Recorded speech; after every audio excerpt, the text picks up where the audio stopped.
नमस्कार, स्वागत है आपका। आपके साथ में हूं अमित गर्ग शुक्ला। यूपी में स्टैम्प चोरी का एक हैरान करने वाला मामला सामने आया है। बुंदेलखंड एक्सप्रेसवे पर टोल कंपनियों ने यूपीडा के साथ 2 साल का एग्रीमेंट किया। 333 करोड़ रुपए का एग्रीमेंट महज 100 रुपए के स्टाम्प पेपर पर कर दिया गया। हैरानी की बात यह है कि समझौते पर जिम्मेदार अधिकारियों ने हस्ताक्षर भी कर दिए, लेकिन किसी ने स्टैम्प चोरी पर उंगली तक नहीं उठाई।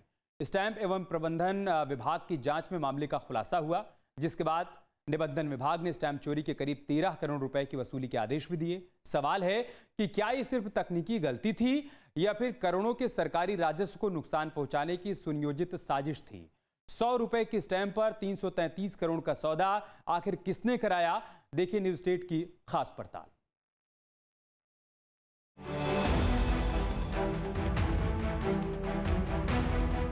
जमीन, मकान और दुकान की खरीद बिक्री में स्टाम्प चोरी आम बात है। अक्सर लोग प्रॉपर्टी की कम कीमत दिखाकर कम स्टाम्प शुल्क चुकाते हैं, जबकि असल में प्रॉपर्टी की कीमत उससे कहीं ज्यादा होती है। लेकिन यही चोरी अगर बड़ी कंपनियां और सरकारी सिस्टम में होने लगे तो गंभीर सवाल खड़े होते हैं। बांदा जिले में स्टाम्प शुल्क चोरी का ऐसा ही मामला सामने आया है, जहां बुंदेलखंड एक्सप्रेसवे पर यूपीडा और टोल कंपनियों के बीच 2 साल के लिए करार हुआ।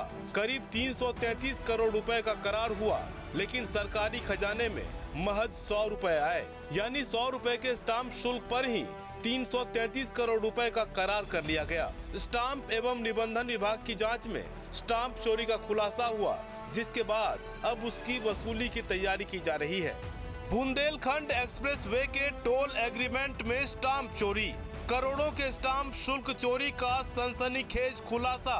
100 रुपए के स्टाम्प पेपर पर 333 करोड़ का करार। स्टाम्प चोरी का खुला खेल, रोक पाने में सिस्टम फेल। टोल टैक्स की पूरी वसूली, स्टाम्प शुल्क की चोरी। नियमों का बनाया मखौल, चोरी में किस किस का रोल?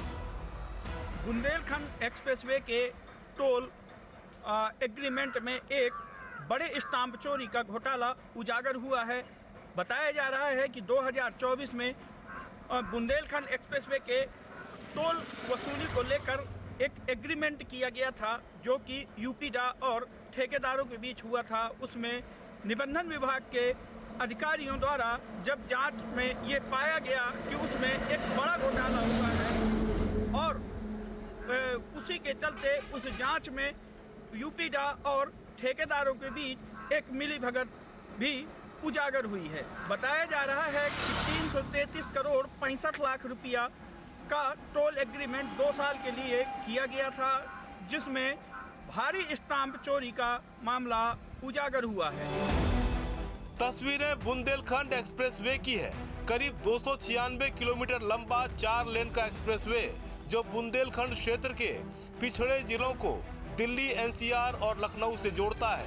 ये एक्सप्रेसवे चित्रकूट से शुरू होकर बांदा, महोबा, हमीरपुर, जालौन और औरैया होते हुए इटावा में आगरा लखनऊ एक्सप्रेसवे से जुड़ जाता है। बुंदेलखंड एक्सप्रेसवे पर कुल 6 मुख्य टोल प्लाजा और 7 रैंप प्लाजा बनाए गए हैं। इन्हीं टोल प्लाजा पर टैक्स वसूली के लिए यूपीडा ने टोल कंपनियों से करार किया, लेकिन सैकड़ों करोड़ रुपए के इस एग्रीमेंट में करोड़ों रुपए के स्टाम्प शुल्क की चोरी कर ली गई। पूरी खबर दिखाएंगे, पहले जान लेते हैं मामला क्या है।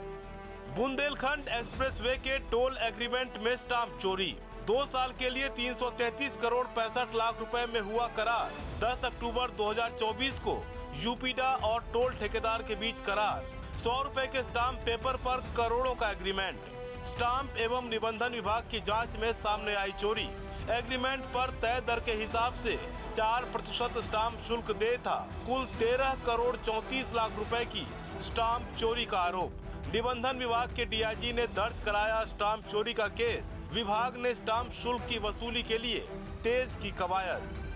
10 अक्टूबर 2024 को यूपी एक्सप्रेसवेज औद्योगिक विकास प्राधिकरण यानी यूपीडा ने बुंदेलखंड एक्सप्रेसवे पर टोल टैक्स वसूली के लिए Datar security service group in consortium with messrs Shri Sai enterprises के साथ अनुबंध किया।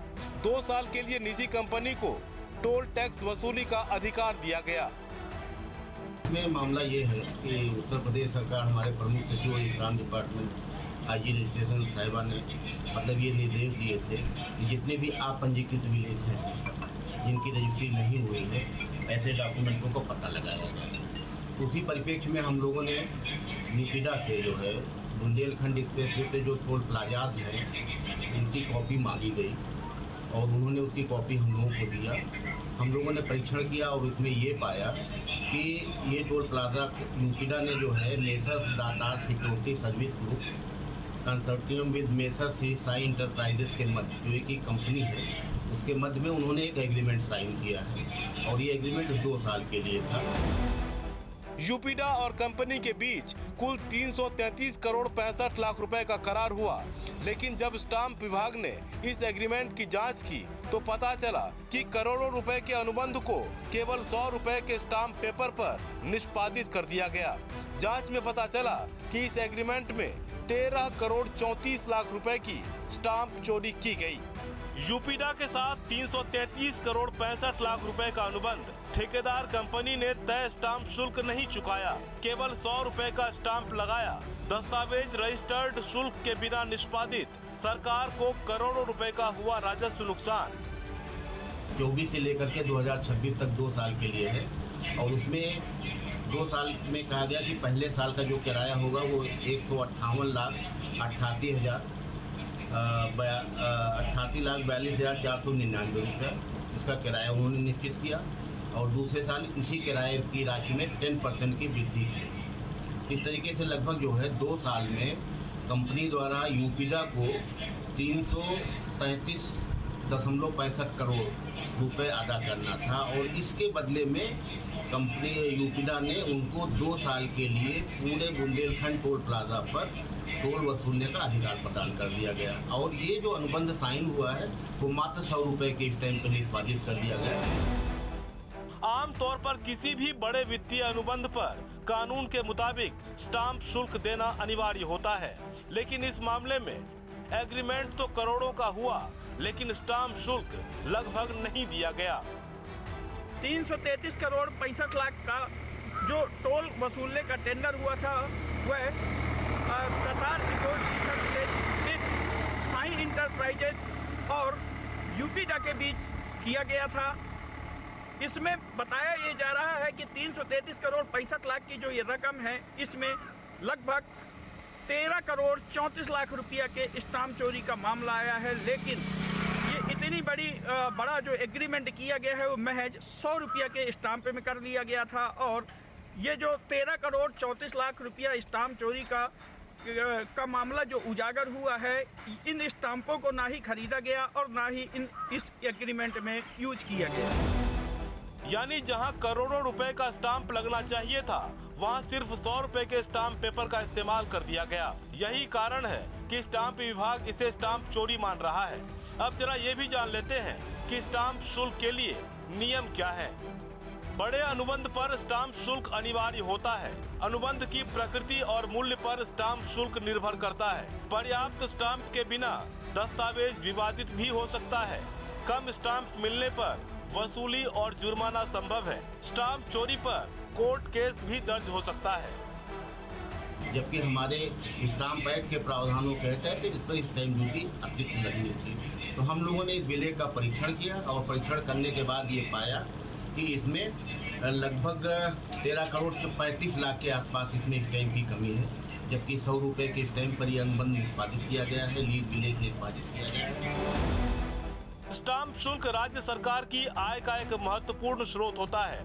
जब भी करोड़ों रुपए के एग्रीमेंट होते हैं तो उनके मूल्य के अनुसार स्टाम्प शुल्क जमा करना पड़ता है। यदि कोई कम स्टाम्प लगाता है तो विभाग बकाया शुल्क की वसूली, जुर्माना लगाना और कानूनी कार्रवाई भी कर सकता है। पर मुकदमा हमारे आईजी साहब ने दर्ज कर लिया है और अब ये क्योंकि बड़ा मामला है तो ये डीएम कोर्ट में सुना जाएगा और इसकी वसूली की कार्रवाई सुनिश्चित की जाएगी। लेकिन सवाल है कि लोग करोड़ों का सौदा करते हैं, करार करते हैं, तो फिर स्टाम्प चोरी क्यों करते हैं? आखिर सरकारी खजाने में शुल्क क्यों नहीं जमा कराते? इसके पीछे करोड़ों की बचत का लालच, टैक्स और शुल्क से बचना, नियमों की अनदेखी करना, मिलीभगत से स्टाम्प शुल्क की चोरी और पकड़े जाने तक आर्थिक फायदा उठाने जैसी बात सामने आती है। स्टाम्प चोरी के पीछे सबसे बड़ा कारण होता है सरकारी शुल्क बचाना। जब अनुबंध का मूल्य बड़ा होता है तो स्टाम्प शुल्क भी करोड़ों में पहुंच जाता है। ऐसे में अगर कोई जानबूझकर कम स्टाम्प लगाता है तो शुरुआत में बड़ी रकम बचा लेता है, लेकिन पकड़े जाने पर भारी वसूली और कानूनी कार्रवाई का भी सामना करना पड़ता है। अब सवाल ये है कि क्या एग्रीमेंट कराने वाला अपनी मर्जी से ये सब कर सकता है? बिल्कुल नहीं। विभागीय मिलीभगत के बिना ये संभव ही नहीं। लिहाजा पूरे मामले में अधिकारियों की भूमिका भी सवालों के घेरे में है। सवाल है कि 100 रुपए का स्टाम्प किसने स्वीकार किया? एग्रीमेंट के दस्तावेज की जांच किसने की? कम स्टाम्प शुल्क थे तो एग्रीमेंट कैसे पास हुआ? इतने दिनों तक कार्रवाई क्यों नहीं हुई? क्या ठेकेदार और जिम्मेदारों में मिलीभगत थी? जब भी जांच होगी तो यूपीडा के कुछ अधिकारी भी इस जांच के घेरे में आएंगे और ठेकेदार जिन्होंने यह घोटाला किया है, स्टाम्प का इस्तेमाल नहीं किया है, वो भी इस जांच के जद में आएंगे और उन पर कार्रवाई सुनिश्चित है। बात करें हम तो निबंधन विभाग के कुछ अधिकारी भी इस जांच दायरे में आ सकते हैं कि इतना बड़ा घोटाला हो गया, इतनी बड़ी स्टाम्प की चोरी हो गई, आखिर उनको कैसे नहीं पता चल पाया, और पता भी चला तो एग्रीमेंट के 2 साल बाद ही कैसे उनको पता चला, यह भी एक जांच का विषय है। सबसे बड़ा सवाल, अगर स्टाम्प शुल्क जमा नहीं हुआ तो एग्रीमेंट स्वीकार किसने किया? दस्तावेज की जांच किस अधिकारी ने की? क्या किसी स्तर पर इस अनियमितता को नजरअंदाज किया गया? यही वजह है कि अब विभागीय अधिकारियों की भूमिका भी जांच के दायरे में है। चित्रकूट धाम मंडल के स्टाम्प के जो डीआईजी हैं रईस खान, वो बताते हैं कि 333 करोड़ 65 लाख रुपया का टेंडर है, जिसके स्टाम्प की जो खरीद होनी चाहिए थी वो लगभग 13 साढ़े 13 करोड़ रुपया में होनी चाहिए थी। जांच में उन्होंने स्टाम्प चोरी का खुलासा किया और वाद दायर कर स्टाम्प चोरी का, इसमें ये भी बताया जा रहा है कि वाद दायर होने के बाद जो मुकदमा चलेगा उस दौरान इन स्टाम्प की चोरी की रिकवरी भी की जाएगी और जो भी इसमें आगे की कार्रवाई होगी वो भी की जाएगी। मामले में टोल कंपनियों के साथ विभागीय अधिकारियों की भूमिका सवालों में है। आरोप है कि मामला सामने आने के बाद निबंधन विभाग ने संबंधित अधिकारियों और टोल कंपनियों से दस्तावेज मांगे, शासन स्तर तक पत्राचार भी किया, लेकिन लंबे समय तक एग्रीमेंट उपलब्ध नहीं कराया गया। बाद में जब विभाग को एग्रीमेंट की प्रति मिली तो उसकी जांच में स्टाम्प शुल्क की भारी अनियमितता सामने आई। 333 करोड़ का अनुबंध, 100 रुपए का स्टाम्प, 13 करोड़ से ज्यादा की कथित स्टाम्प चोरी। अब सवाल यह उठता है कि लगभग 13 करोड़ 34 लाख रुपये की स्टाम्प चोरी हो भी गई और 2 साल से एग्रीमेंट के बाद लगातार टैक्स भी वसूला जा रहा है। कहीं में कहीं 100 रुपये का स्टाम्प यदि इसमें इस्तेमाल किया गया है तो निबंधन विभाग ने क्या पहले नहीं ध्यान दिया कि इतना बड़ा एग्रीमेंट हो गया और जो स्टाम्प लगने चाहिए थे वो स्टाम्प क्यों नहीं लगे और कैसे 100 रुपये के एग्रीमेंट में ये करोड़ों रुपया का टेंडर पास कर दिया गया और उस टेंडर की लगातार वसूली भी की जा रही है। 2024 से लेकर 2026 तक का 2 साल का ये टेंडर था जो तकरीबन अब पूरा होने को ही है, लगभग पूरी वसूली पूरी हो चुकी है। और अब सवाल सिर्फ टोल कंपनी पर नहीं बल्कि पूरे सिस्टम पर है। जांच ये तय करेगी कि ये सिर्फ लापरवाही थी या फिर सरकारी राजस्व को नुकसान पहुंचाने की सुनियोजित साजिश, क्योंकि जिस एक्सप्रेस वे पर टोल टैक्स के करार में ये अनियमितता सामने आई है उस पर 2 साल के लिए करार ही 333 करोड़ 65 लाख रुपए का था। तो सोचिए टोल कंपनियों ने इससे कितनी कमाई की होगी। बुंदेलखंड एक्सप्रेसवे की बात करें तो ये 296 किलोमीटर लंबा 4 लेन का एक्सप्रेसवे है। बुंदेलखंड को दिल्ली एनसीआर और लखनऊ से जोड़ता है। बांदा, महोबा, हमीरपुर, जालौन, औरैया, इटावा समेत 7 जिलों से गुजरता है। इस पर कुल 6 मुख्य टोल प्लाजा और 7 रैंप प्लाजा बनाए गए हैं। यूपी डिफेंस इंडस्ट्रियल कॉरिडोर के लिहाज से इसे बेहद महत्वपूर्ण माना जाता है। एक्सप्रेसवे के किनारे इंडस्ट्रियल हब विकसित किए जा रहे हैं, वहीं इसे कृषि विकास और धार्मिक पर्यटन के लिहाज से भी बेहद महत्वपूर्ण माना जाता है। लिहाजा सवाल उठना लाजमी है कि इतने महत्वपूर्ण एक्सप्रेसवे पर टोल टैक्स के करार में इतनी बड़ी लापरवाही कैसे हुई। इसकी पड़ताल के लिए news state investigation team Lucknow में यूपीडा के दफ्तर भी गई, लेकिन जिम्मेदारों ने मामले में कुछ भी कहने से इनकार कर दिया। मामला 333 करोड़ का है, लिहाजा सवाल यूपीडा से भी बनता है। क्या यूपीडा के अफसरों के बगैर जानकारी के एक कंपनी को 333 करोड़ रुपए के काम का आवंटन 100 रुपए के स्टाम्प पर कर दिया गया? जबकि अगर 333 करोड़ की जो लागत थी काम की, उसके आधार पर स्टाम्प लगना था।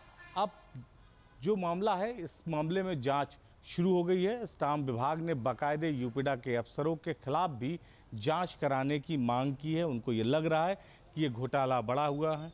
यूपीडा कार्यालय में इस वक्त हम मौजूद हैं, लेकिन इस सवाल का जवाब देने वाला कोई नहीं है। इतना बड़ा एक्सप्रेसवे था और इसकी पूरी जिम्मेदारी यूपीडा के पास थी। मुख्यमंत्री का भी ड्रीम प्रोजेक्ट था और ऐसे में स्टाम्प चोरी का इतना बड़ा मामला काफ़ी अहम सवाल खड़े करता है, जिसका जवाब यूपीडा के अफसरों को देना होगा। और जो जनता का पैसा है, जो स्टाम्प के जरिए मिलना था जनता को, वो आखिर सरकार के पास क्यों नहीं पहुंचा? स्टाम्प एवं निबंधन विभाग की जांच में स्टाम्प शुल्क की चोरी पकड़ी गई, लेकिन सवालों में न सिर्फ ठेकेदार कंपनी है बल्कि पूरा सिस्टम भी है। इतने बड़े करार में स्टाम्प शुल्क की चोरी को जानकार बड़ी लापरवाही से जोड़कर देख रहे हैं। लखनऊ यूनिवर्सिटी के पूर्व प्रोफेसर AP तिवारी के मुताबिक इससे सरकारी खजाने का नुकसान तो हुआ ही, ये लापरवाही का भी बड़ा मामला है। कुल मिलाकर जो सरकार को स्टाम्प शुल्क का नुकसान हुआ, सरकार के कर राजस्व में जो एक कहेंगे क्षति हुई, वो बहुत बड़ी धनराशि कहलाएगी। 13.34 करोड़ रुपए के बराबर का नुकसान एक और तो प्रदेश सरकार के खजाने को हुआ।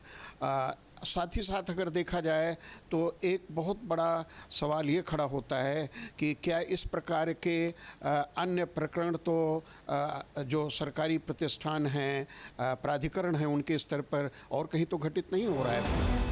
जानकार मानते हैं कि भले ही स्टाम्प एवं निबंधन विभाग ने इस चोरी को पकड़ा, लेकिन 2 साल बाद ये पकड़ में आया। मामले में विभागीय अधिकारियों का अनजान बने रहना भी सवालों के घेरे में है। लिहाजा ये भी जांच किया जाना चाहिए कि कहीं अन्य करार में भी तो ऐसी लापरवाही नहीं बरती गई।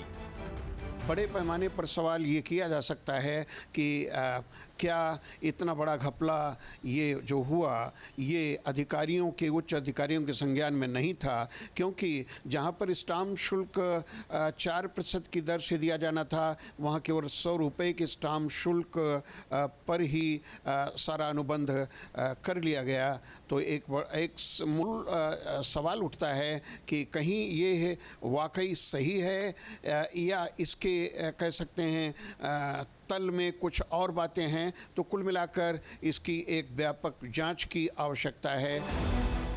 स्टाम्प एवं निबंधन विभाग की जांच में स्टाम्प शुल्क की चोरी पकड़ी गई। विभाग की टीम इसकी वसूली के लिए कानूनी प्रक्रिया में जुटी है। इस बीच न्यूज स्टेट इन्वेस्टिगेशन से भी कई गंभीर सवाल उठ रहे हैं। सवाल है कि 100 रुपए के स्टाम्प पर 333 करोड़ का एग्रीमेंट किसने मंजूर किया? एग्रीमेंट में तय स्टाम्प शुल्क क्यों नहीं जमा कराया गया? एग्रीमेंट के दस्तावेज स्वीकार करने वाले अधिकारी कौन थे? क्या अधिकारियों की जानकारी के बिना ऐसा एग्रीमेंट संभव है? क्या सिर्फ वसूली होगी या जिम्मेदार अफसरों पर भी कार्रवाई होगी? 333 करोड़ के टोल एग्रीमेंट पर 100 रुपए का स्टाम्प शुल्क, जाहिर है यह मामला सिर्फ एक दस्तावेज की गलती नहीं, बल्कि सरकारी राजस्व की सुरक्षा, प्रशासनिक जवाबदेही और सार्वजनिक धन के प्रबंधन के लिए भी गंभीर सवाल बन चुका है। लिहाजा अब नजर इस बात पर होगी कि जांच केवल बकाया स्टाम्प शुल्क की वसूली तक सीमित रहती है या फिर मामले में लापरवाही बरतने वाले अधिकारियों पर भी एक्शन होगा।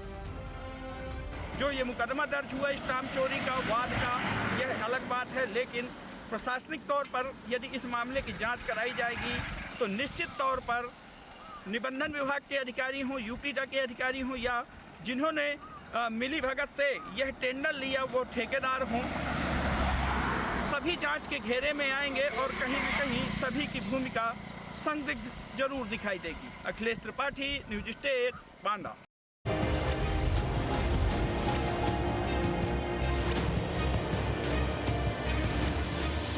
आपके मोबाइल पर तुरंत आएगी ब्रेकिंग न्यूज। स्क्रीन पर सबसे पहले दिखेगी बड़ी खबर, देश दुनिया की हर खबर एक जगह। अब आपके मोबाइल पर तुरंत फटाफट इंस्टॉल कीजिए न्यूज नेशन ऐप और रखिए खुद को अपडेट।